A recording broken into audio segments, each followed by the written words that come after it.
Now, as you have know that we have completed our chapter till page number 18.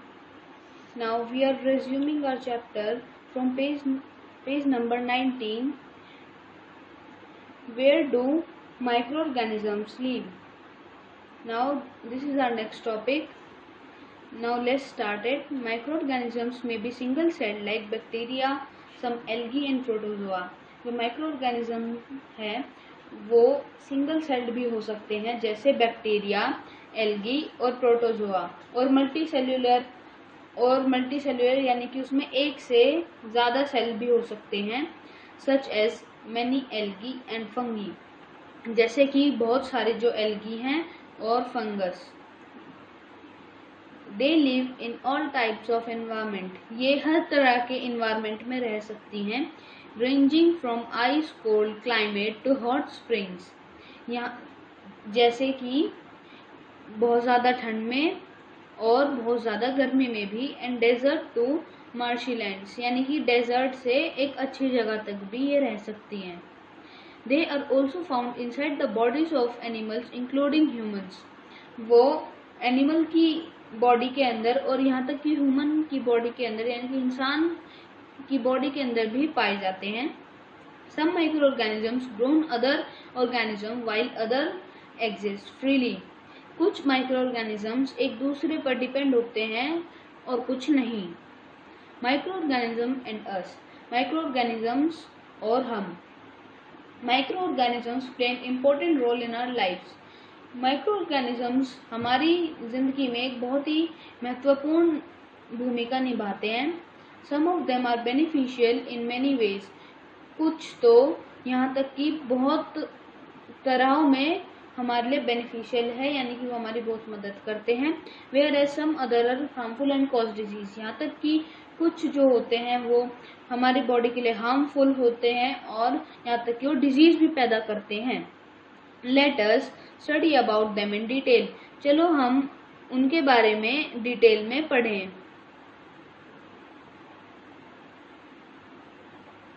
Friendly microorganisms. Microorganisms are used for various purposes. They are used in preparation of curd, bread and cake. Microorganism बहुत सारे purpose के लिए use होते हैं. कुछ तो bread, curd और cake बनाने में भी यूज होते हैं. They are also used in cleaning up of environment. कुछ तो environment को clean करने के लिए भी यूज होते हैं. For example, the organic waste. जैसे कि जो organic waste होते हैं. Organic waste क्या होता है? Vegetable peels, remains of animals, faces, etc. यानी कि जो फल और सब्जियों के छिलके होते हैं, एनिमल्स जो मर जाते हैं उनकी डेड बॉडीज को डिके करने में, और फेसेस यानी कि जो ह्यूमन एक्सक्रीटा है फिर एनिमल एक्सक्रीटा होता है, are broken down into harmless and usable substances by bacteria. और बैक्टीरिया उनको हार्मलेस यानी कि जो नुकसान नहीं पहुंचाती, और यूजेबल मतलब कि जो हमारे यूज का हो सामान उसमें कन्वर्ट कर देते हैं ये बैक्टीरिया.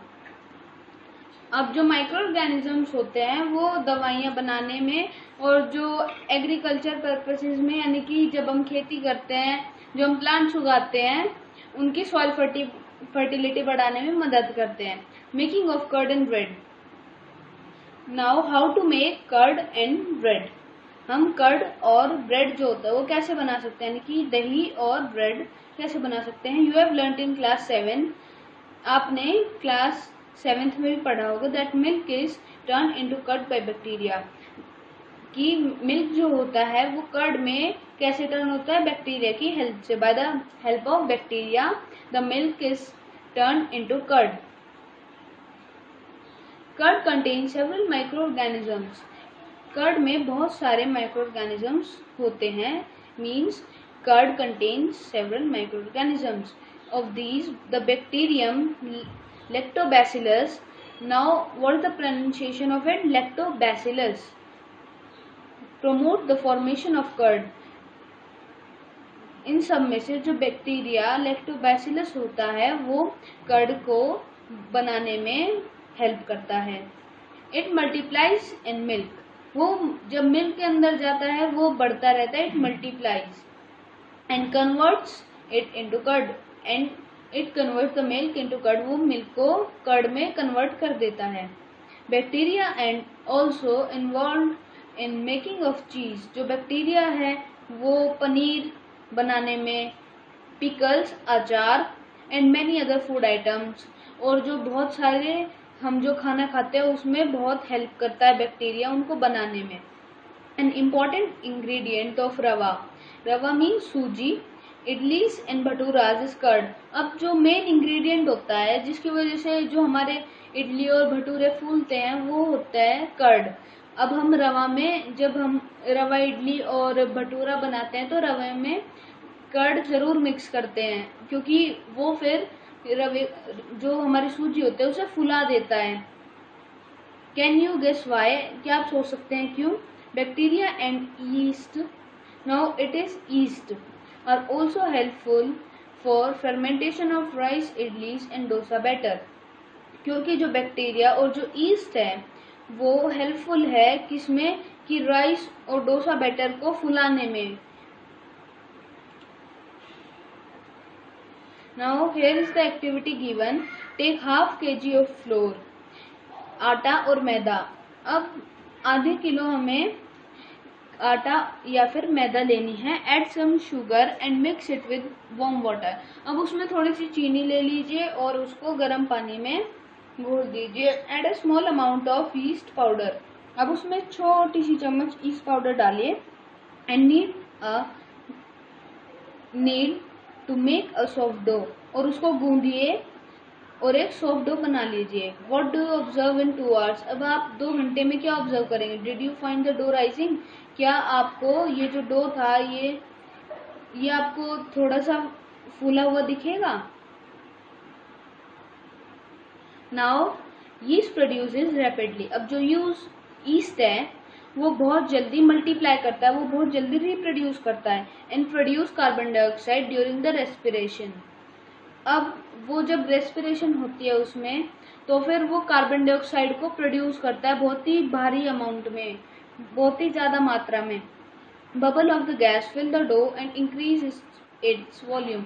अब यही चीज़ है कि जो बबल होते हैं गैस के, यानी कि कार्बन डाइऑक्साइड के जो बबल होते हैं वो डो के जो साइज है उसको बढ़ा देते हैं, उसकी वॉल्यूम बढ़ा देते हैं, जिसकी वजह से वो फूल जाता है।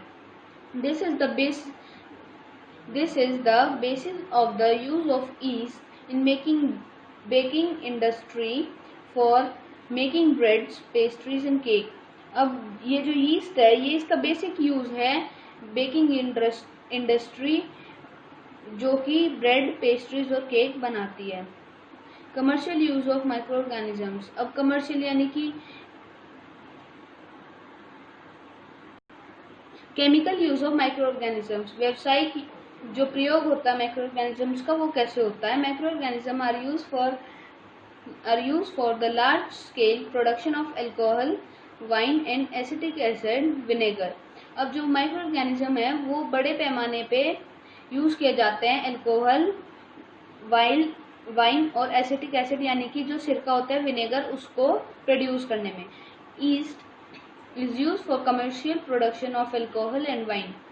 अब जो ईस्ट है वो व्यावसायिक रूप पे अल्कोहल और वाइन बनाने में यूज होता है।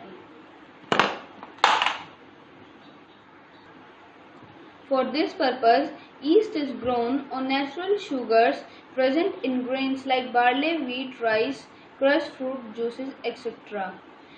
इसी पर्पज़ के लिए ये जो यीस्ट है ये नेचुरल शुगर्स यानी कि जो हमें नेचर से मिलती है, जो कि ग्रेन्स में प्रेजेंट होती है, जैसे बार्ले, व्हीट, राइस और क्रश जूसेस में प्रेजेंट होती है, उसमें डाल के यूज़ किया जाता है।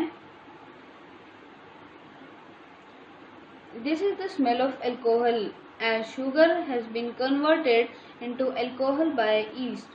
अब ये जो स्मेल है एल्कोहल की, ये शुगर में जब हमने ईस्ट मिलाया था अब ये एल्कोहल बन चुका था, इसी वजह से इसकी स्मेल कन्वर्ट हो जाती है, बदल जाती है।